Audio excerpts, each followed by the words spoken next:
सो next question है 176 जिसमें vital capacity के बारे में पूछा गया लंग्स की। सो वाइटल कैपेसिटी होती है IRV, ERV plus TV, tidal volume और IRV और ERV इन तीनों को मिलाकर बोला जाता है वाइटल कैपेसिटी ऑफ लंग, और इसमें RV भी जोड़ दो तो आपका बन जाएगा टोटल लंग कैपेसिटी। सो पूछा है वाइटल कैपेसिटी, सो इसका आंसर चला जाएगा थर्ड।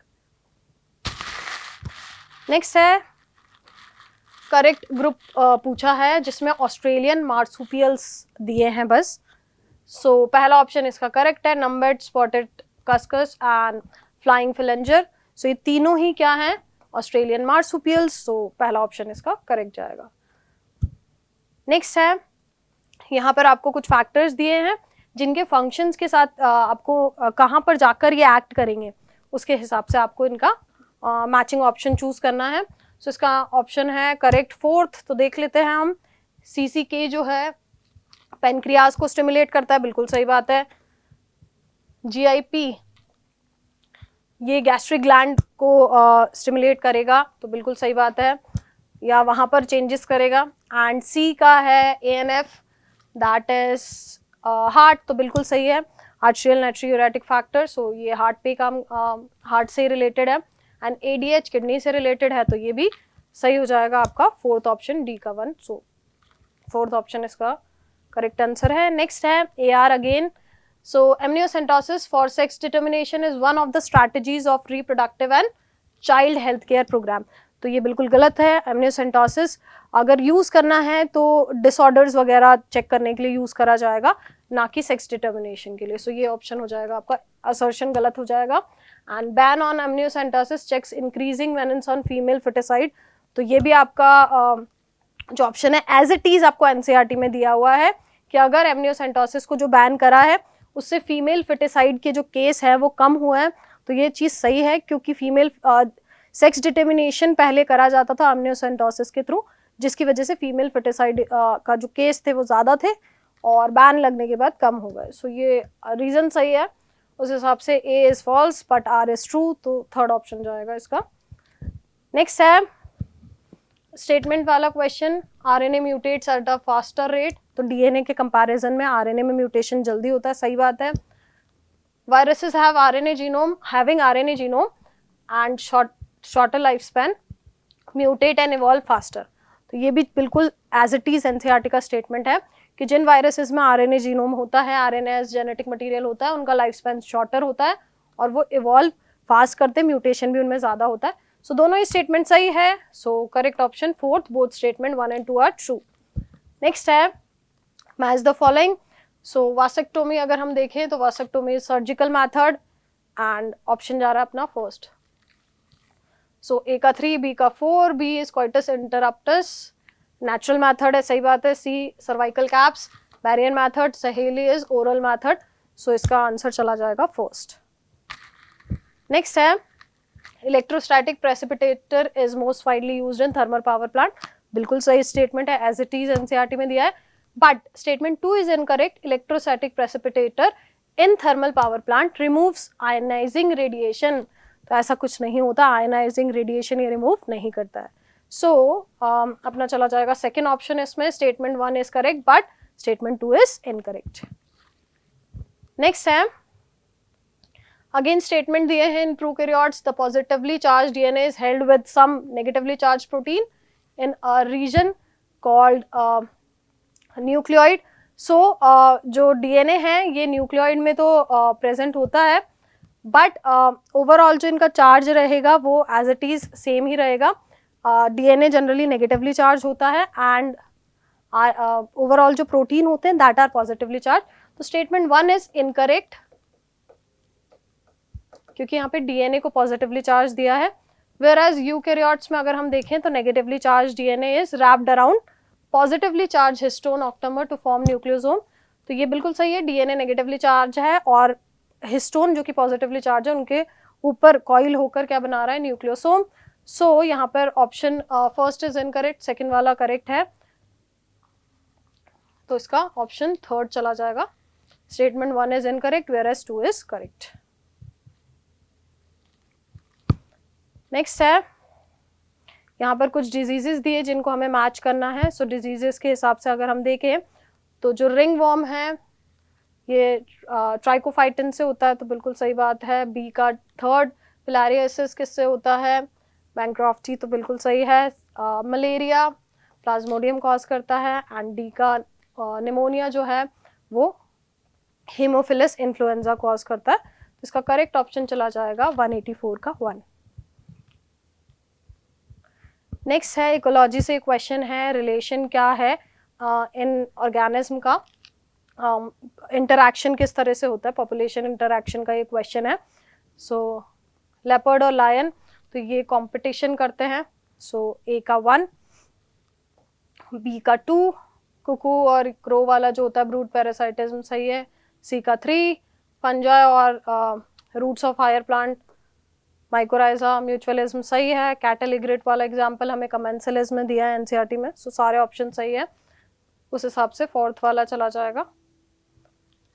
नेक्स्ट है which of the following statements are correct. तो इसमें ऑप्शन जा रहा है अपना second, B and C. So basophil secrete histamine, serotonin and heparin, बिल्कुल सही बात है ये. And basophil are involved in inflammatory response, NCERT में एज इट इज दिया है सर्कुलेटरी वाले चैप्टर में. ये वाला किडनी शेप वाला चीज़ गलत है. ग्रैन्युलोसाइट्स होते हैं तो ये भी गलत है. मोस्ट अबंडेंट तो बिल्कुल नहीं होते, ये भी गलत है. सो ओवरऑल इसका आंसर चला जाएगा सेकेंड. नेक्स्ट है 187 का, मास सेल्स कहाँ प्रेजेंट होते हैं, match the following type of question again. So यहाँ पर ऑप्शन जा रहा है अपना सेकेंड, ए का 2 मास सेल आपको मिलेंगे कनेक्टिव टिश्यू में, सही बात है. बी इनर सरफेस और ब्रोंकियोल में आपको मिलेंगे सिलिएटेड एपिथेलियम. एंड सी का 4 that is blood specialised connective tissue है, तो ये भी सही है. डी का 3 ट्यूबुलर पार्ट ऑफ नेफ्रॉन में आपको क्यूबॉइडल एपिथेलियम देखने को मिलता है. तो सारे एग्जाम्पल एनसीईआरटी के हैं, तो बहुत टफ क्वेश्चन ये नहीं है. Again the option is second यहाँ पे सही जा रहा है. नेक्स्ट है सेल डिवीजन से ये क्वेश्चन है and choose the correct answer. B and D अपना आंसर सही है यहाँ पे, तो देख लेते हैं हम. During anaphase the centromere split and chromatids separate. तो जो क्रोमोसोम होते हैं वो इस तरह से सेपरेट करते हैं एनाफेज में, तो बिल्कुल सही बात है. And the D option is also correct. Nucleolus, golgi complex and ER are reformed during telophase, तो ये भी बात बिल्कुल सही है, एनसीईआरटी में दी है. बाकी ऑप्शन गलत है. टेट्रेट फॉर्मेशन लेप्टोटीन में नहीं होता है. टर्मिनलाइजेशन पैकाइटीन में नहीं होता है. Crossing over non sister chromatid में होता है, ना कि सिस्टर क्रोमैटिड, तो ये वाला ऑप्शन गलत है. ओवरऑल क्वेश्चन को देखें तो फर्स्ट ऑप्शन इसका आंसर जाएगा. नेक्स्ट है कॉकरोच में कौन कौन से एक्सक्रीशन में हेल्प करते हैं ये ग्लैंड. तो इसमें जाएंगे आपके fat bodies, uricose gland and nephrocytes, ये तीनों हेल्प करते हैं एक्सक्रीशन में, वेयर एज ये दोनों तो रिप्रोडक्टिव के पार्ट है. So second option that is B C D, ये हेल्प करेंगे एक्सक्रीशन में. नेक्स्ट है during G naught phase cell cycle the cell is metabolically inactive, तो एक्टिव होता है, सो ये गलत है. And centrosome undergoes duplication during S phase, तो एक्चुअली सेंट्रियोल करता है और 2 सेंट्रियोल मिलकर ही सेंट्रोसोम बनाते हैं, तो हम इसको करेक्ट कंसिडर कर सकते हैं. सो थर्ड ऑप्शन जाएगा इसका. स्टेटमेंट 1 तो करेक्ट है, सॉरी इनकरेक्ट है, but statement 2 is correct. Chordates, next जो क्वेश्चन है हमें कॉर्डिट्स के हिसाब से सही ऑप्शन देखने हैं. द करेक्ट ऑप्शन इसमें जो जा रहा है that is first, B and c. Presence of closed circulatory system तो होता है ऐसा. And c is presence of paired pharyngeal gill slits, तो एकदम सही बात है. वेयर एज बाकी ऑप्शंस ऐसा देखने को नहीं मिलता. So the correct option is first, B and C. So next question है 192. अब इसमें again match the following type का क्वेश्चन है, आंसर जा रहा है इसका फोर्थ. तो हम एक बार चेक कर लेते हैं. ए इज लॉजिस्टिक ग्रोथ, सो इसका सेकेंड है. लिमिटेड रिसोर्सेज में आपको देखने को मिलता है, प्रैक्टिकली वैसे यही पॉसिबल होता है नेचर में देखा जाए तो. बी का 1 एक्सपोनेंशियल ग्रोथ, अनलिमिटेड अगर फूड सोर्स आपने प्रोवाइड करा है तो आपको एक्सपोनेंशियल ग्रोथ देखने को मिलेगी, सही बात है। नेक्स्ट है थर्ड एक्सपेंडिंग एज पिरामिड, तो इसमें प्री रिप्रोडक्टिव वाले लार्जेस्ट होते हैं, सबसे बड़ा आपको देखने को मिलेगा इनका बार, उसके बाद ये कम होते जाएंगे थोड़े से। सो पोस्ट रिप्रोडक्टिव वाले सबसे कम देखने को मिलेंगे आपको। सो इस तरह का काइंड ऑफ आपको ग्राफ पिरामिड देखने को मिलेगा। एंड लास्ट है स्टेबल वाले में आपको प्री रिप्रोडक्टिव और रिप्रोडक्टिव वाले सेम देखने को मिलेंगे, तो बिल्कुल सही है ये बात। सो ऑप्शन चला जाएगा फोर्थ।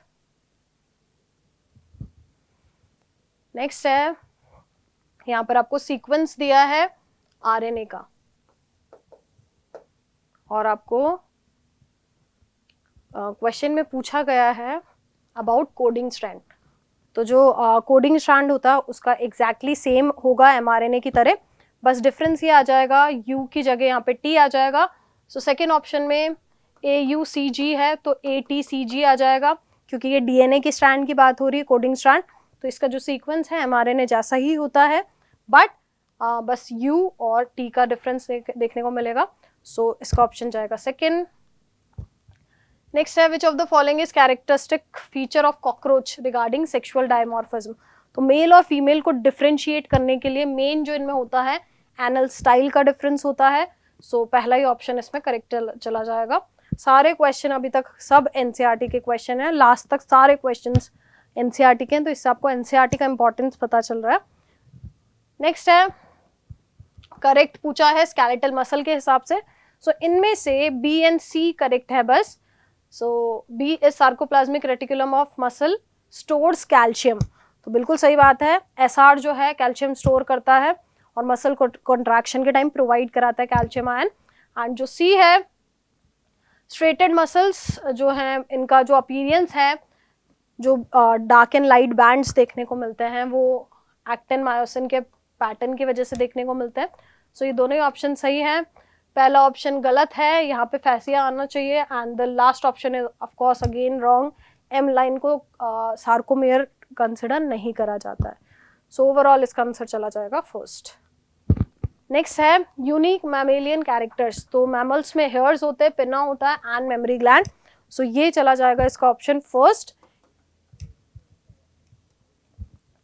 नेक्स्ट है which of the following is not an advantage of inbreeding. तो ये जो लास्ट ऑप्शन है बिल्कुल गलत है, तो सीधा सीधा इसका आंसर चला जाएगा लास्ट। इट डिक्रीजेज होमोजाइगोसिटी, तो ऐसा नहीं होता है, इनब्रीडिंग की वजह से होमोजाइगोसिटी इंक्रीज होती है। So last option is wrong. तो इसमें जो पूछा है which is not an advantage of inbreeding, तो उस हिसाब से फोर्थ ऑप्शन चला जाएगा आपका। नेक्स्ट है 198 ह्यूमन ब्रेन जो कि इन सारे फंक्शंस में हेल्प करता है, sexual behaviour, expression of excitement, pleasure, rage, fear, तो इन सब में लिम्बिक सिस्टम और हाइपोथैलेमस इन्वॉल्व होते हैं। सो इसका चला जाएगा फोर्थ ऑप्शन। अगेन सब चीज एनसीईआरटी में मेंशन है। 199 इसमें आपको पूछा है करेक्ट स्टेटमेंट्स, ऑप्शन जा रहा है फर्स्ट, BCD देख लेते हैं हम। ADH facilitate reabsorption to prevent diuresis, तो सही है। डायूरेसिस इज एक्सेस यूरिन वगैरह का फॉर्मेशन, उसको ये प्रिवेंट करता है, वाटर के एब्जॉर्प्शन ये बढ़ा देता है बॉडी में, तो सही बात है। सी वाला है ANF कॉजेज वासोडाइलेशन, तो बिल्कुल सही है। रास सिस्टम जो होता है उसके अगेंस्ट ये काम करता है, मतलब उसके एंटागोनिस्ट की तरह काम करता है, तो ANF कॉजेज वासोडाइलेशन, तो सही बात है। बैक टू नॉर्मल लेकर आते हैं ये। और जो डी वाला ऑप्शन है ADH causes increase in blood pressure, so ये भी ऑप्शन बिल्कुल सही है, इसकी वजह से BP इंक्रीज होता है। बाकी ऑप्शंस गलत हैं, सो फर्स्ट वाला चला जाएगा इसमें। And the last question number 200, इसमें है थायराइड कौन सा थायराइड हार्मोन जो है कौन सा फंक्शन कंट्रोल नहीं करता है। So maintenance of water and electrolyte balance ये करता है, मेटाबॉलिक रेट भी रेगुलेट करता है, ये स्लीप वेक साइकिल भी ये इसके अंडर ही होती है, बट ये लास्ट के दो ऑप्शन एज सच एनसीईआरटी में मेंशन नहीं है। सो हम जाएंगे विद ऑप्शन थर्ड, DNE इसके फंक्शन नहीं है। सो ओवरऑल ये लास्ट क्वेश्चन था। The paper was easy. Next year भी हमें एनसीईआरटी पे फोकस करना है। एंड आज के लिए थैंक यू।